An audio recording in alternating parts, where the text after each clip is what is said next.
Yo, YouTube, what is up? My name is Gore, and it is that time of the week again.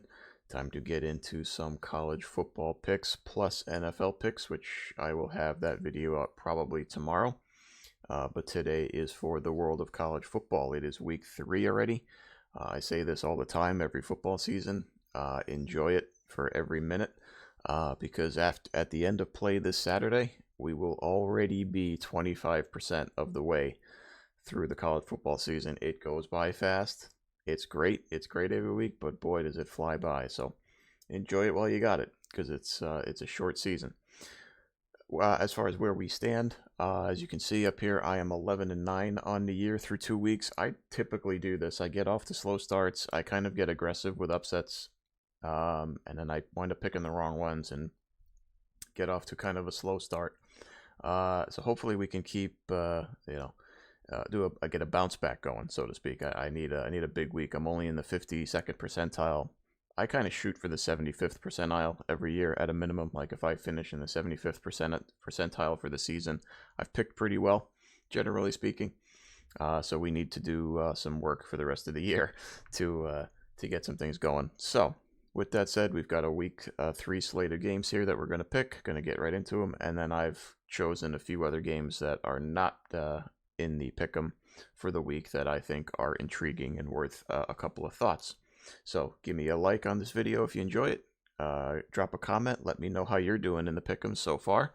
Let me know who you've got this week, and subscribe to the channel for more content just like this. Without further ado, let's get started. And there's an easy one here again this week. They kind of, every once in a while, they throw you a freebie, and I think it's Neon Deion and Colorado again. This is a rivalry game, but Colorado State is just not a very good team right now. They're a team in transition. With all the hoopla about Deion and Colorado, I made a video earlier this week about Deion and kind of how I think he's going about things. Long story short, I'm a fan. Check out the video if you want my expanded thoughts.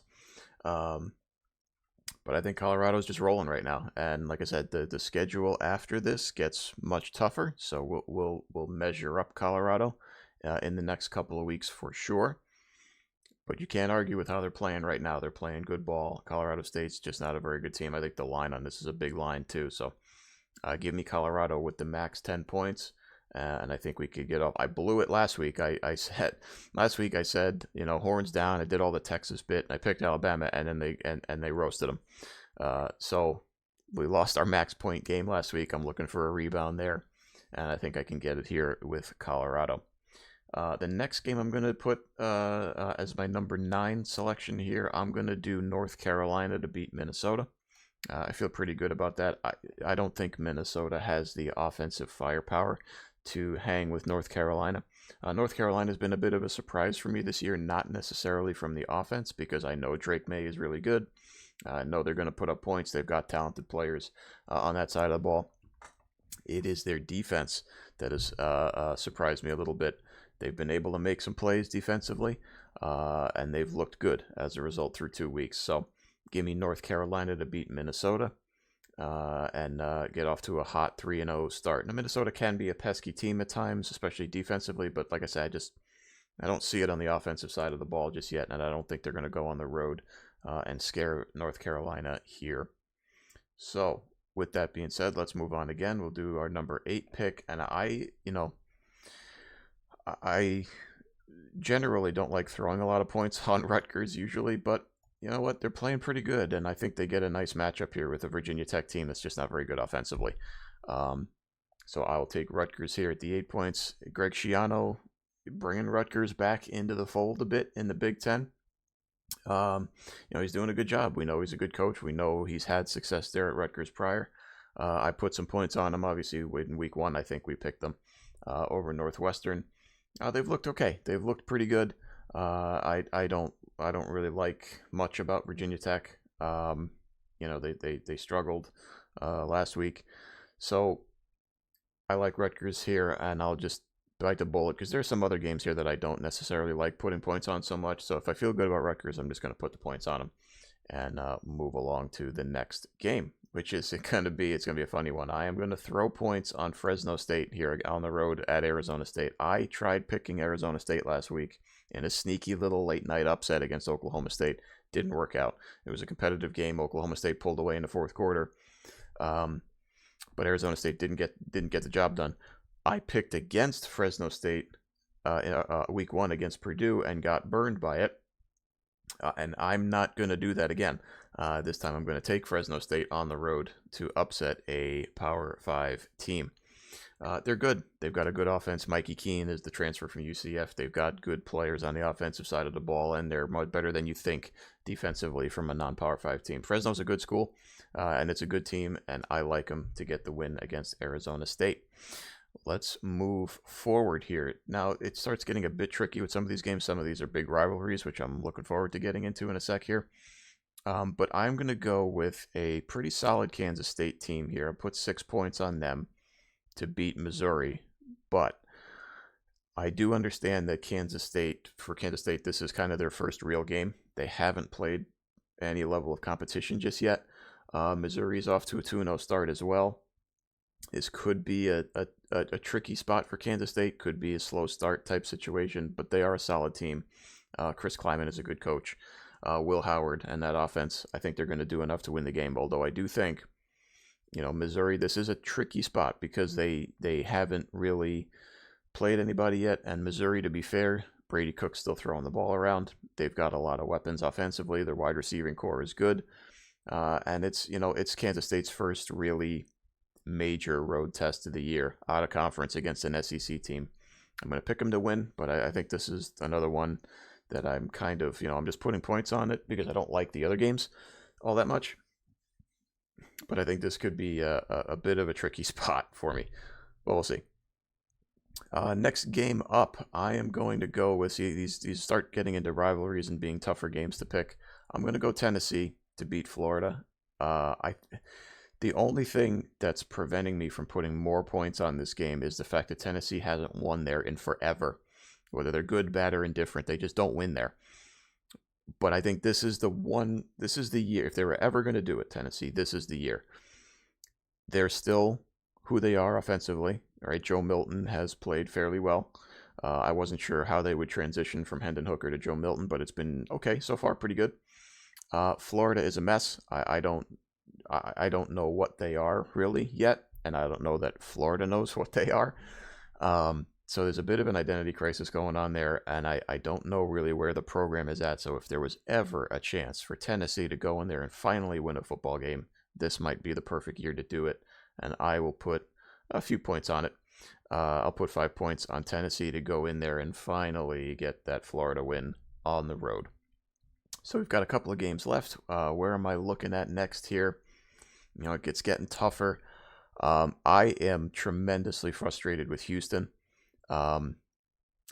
They look good 1 week. They play solid defense. They beat a very good UTSA team in a non-conference, right? They played a good series with those two teams. And then last week, I don't understand what that was. They got their doors blown off by Rice and had to make this ridiculous comeback and wound up losing the game in double overtime to a Rice team that I'm sorry, like a team like Houston just shouldn't be losing to Rice like that. I know JT Daniels threw the ball all over the place.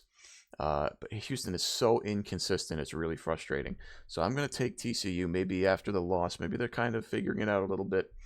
They bounce back, obviously, week 2. So I'm going to leave them at 4. I was kind of debating putting them a little bit higher, but again, Houston is frustrating. Like you never know what you're going to get with them. So I'm going to leave it where it is. I'm going to take TCU on the road. And as I realize this, I'm realizing I'm picking a bunch of road teams, which is I don't know how good I feel about that, but hey, it is what it is. We'll see what happens, right? Last 3 games here. Where am I going to go? I'm going to go. I think this is a tricky spot for LSU. Again, I'm just very heavily biased personally against Brian Kelly, but I will pick them to beat Mississippi State here. I know like I said, that I think eventually LSU's talent wins out at some point, and I think they're just. Maybe this week is the week. Maybe it's a bit of a refocus, right? It's a road test. Mississippi State's good. The offense is good. They throw it around. Rest in peace, Mike Leach, obviously. So Mississippi State's been dealing with that. and the whole college football world really has been dealing with that. Not having the Pirate around anymore, which is pretty sad. But I think LSU goes in, maybe gets the win at Mississippi State, maybe kind of refocuses them, gets them set up for the tougher SEC schedule down the road. Now we've got 2 games left here. I am going to go. First of all, before I even pick this game, I'm just thrilled that the backyard brawl exists again. I think these 2 teams should be scheduling each other a lot more than they are. I know it's difficult to do with a select number of out of conference games, but man, it just feels right when the backyard brawl is up on the schedule this week. Like it's a beautiful thing. I don't care what the records are. I don't care who's playing how well and who's playing bad. It does not matter. This game is going to be a war. It is going to be a bloodbath, and I am here for it. Pitt, I believe, is a slight favorite in this game, but I'm going to pick West Virginia at home to get the win. Like I say, I think this is going to be a very tight game. I don't know that it's going to be very high scoring because neither of these offenses really do a lot for me, but I think West Virginia at home might sneak through with the win, and an obviously a big rivalry game, tight defensive contest, and like I say, it's just good that it's on TV, man. I'm really looking forward to the backyard brawl this year, this coming Saturday, and I think West Virginia will get the win. That leaves me with the final game here. Before we get into some of the extras that I wanted to talk about. Purdue is frustrating me. Purdue has not looked good the first 2 weeks. Obviously, they lost at home against Fresno State, and then they come back, and I understand that there was weather involved, and it wasn't a great situation, and the game was delayed for an eternity. But, they snuck by a Virginia Tech team that I don't think very highly of. So they have not played very well.